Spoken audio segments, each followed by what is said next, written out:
Welcome to the last holiday unwanted horror opinion of 2022. Now, one of my absolute favorite movies to watch every year is 1974's Black Christmas. I also like to watch 2006's Black Christmas. And I don't talk about 2019's Black Christmas because, well, we'll get into that in a minute. So, I was trying to figure out a way to share my love of two of those movies and to give my unwanted opinion on it because Black Christmas is just such a classic horror movie to watch at this time of year. So, upon thinking about how I was doing this, I decided let's do a fun Christmas feature. I've got my sweater, we're good. So, let's get into this. And if you want to just see a quick rapid fire in like a little less than 3 minutes, head over to my TikTok or my Instagram. It'll be posted on there. Horrorfile62318. The usernames will be in the description. Alright, let's go. So to kick things off, I'm just going to go from newest to oldest and start off with 2019 and with 1974. So, Black Christmas 2019 is a literal dumpster fire. The storyline is an absolute atrocity and a mess. The only thing they actually stay true to in this movie is the fact sorority girls are dying. That is it. Like, this movie had Carrie Elwes, the guy who played Wesley from A Princess Bride. I really cannot remember how to say his last name. Don't come at me for that. But he's in this movie, and I love him, especially in more of a villain role. But he doesn't even redeem this movie. Like, they go with a whole black magic cult aspect. That's not even scary in today's day and age, not when there's people very open about being into witchcraft and practicing it and the occult. Like, it's so normal these days. But really, this is just a movie about feminism, women empowerment, which I am all for, may I add, but it's just crammed down your throat for an hour and a half. If you want to bring up things like rape culture and how it's all her fault and toxic masculinity and female empowerment, do it in a subtle way, like all movies do, of all genres. Even comedy movies touch on serious subjects. Action movies, dramas, you name it. But this is just in your face and it just gets too much. And again, all for addressing topics like that. It is a serious issue. But that was just, it's too much. I would honestly be happy if my one Christmas wish would be that I don't remember a thing from this movie, but know enough never to watch it again. If you want to go sit through this for an hour and a half, I believe it's actually streaming on Netflix right now. So, do you, boo. So, let's get the rage toned down. We're gonna go into 2006.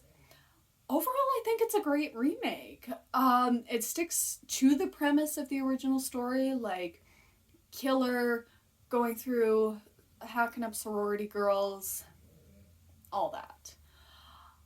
But a lot of people, I'm pretty sure, were a little ticked off that you gave the killer a face and a backstory, kind of like they kind of Michael Myers did.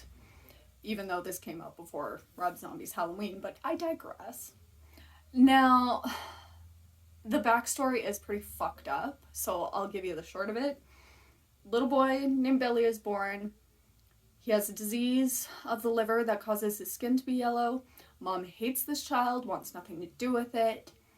Father dotes on this child. Mom also hates the father. Mom ends up killing the dad with the aid of her side piece. And then Mom moves the side piece in and locks Billy in the attic. Mom wants another child. Can't get that from the boyfriend because, as we see in that scene, he just passes out. So what does she do? She sleeps with Billy, her child, her son. She birthed that child. Like, ew. And, of course, Mom falls pregnant, has a little girl named Agnes, And despite Agnes having the same liver disease that Billy has, making her like fluorescent yellow, she dotes on her and loves her and pretty much tells Billy, "Not, you're freaking dead to me now." Now, Christmas Eve, Agnes is opening a present. She doesn't look excited in the movie, to be honest. Mom goes into the kitchen to get her some Christmas cookies, gets a disturbing phone call like, "Have you checked on Agnes or something?" And it's totally Billy, because Billy has snapped. Years of being abused and a recluse made him go nuts. And really, that's enough of a reason. I can see why. He's not given the nurture to control these emotions. So he attacks Agnes, gouges out her eye, and then murders his mother, murders her boyfriend, and then takes the 2 dead bodies, takes the cookie cutters, cooks them up, eats them. He's hauled off to an asylum. Years later, these sorority girls are getting picked off one by one. Turns out not only did Billy escape the asylum, but Agnes has somehow come in, and now they're both killing sorority girls, because, like daughter, like father?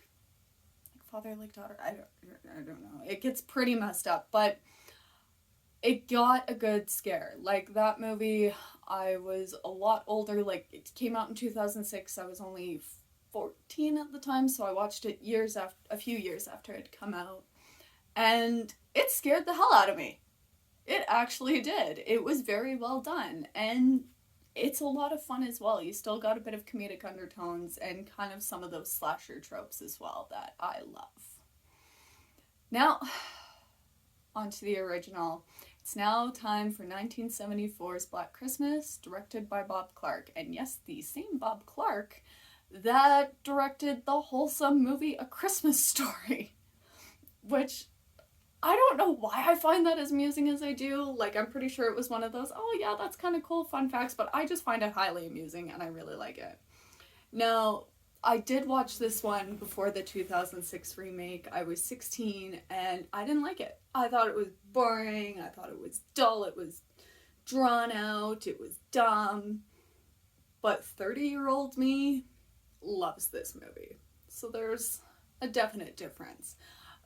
Now, when I was 16, I would like to add that I was just getting into horror. I didn't have the appreciation, I didn't have the knowledge that I do now.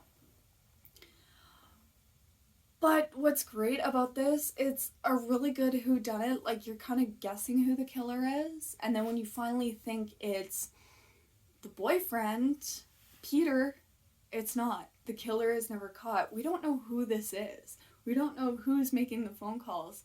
All we really see is like a silhouette and an eyeball. And the creepy scene where the eyeball's looking through the crack in the door, even the actors today have no idea whose eye they used for that. But he's never caught. You think he is, but he's not. And it leaves people unsettled and asking questions. And honestly, I think that still holds up today, because there have been people that I have shown this movie to that have never seen it, and it's left them a little unsettled. So it still has that effect to this day. So, I'll wrap this up. That is my opinion on all 3 Black Christmas movies. I hope you all have a Merry Christmas and a Happy New Year. I will see you all in 2023 for more of my bullshit.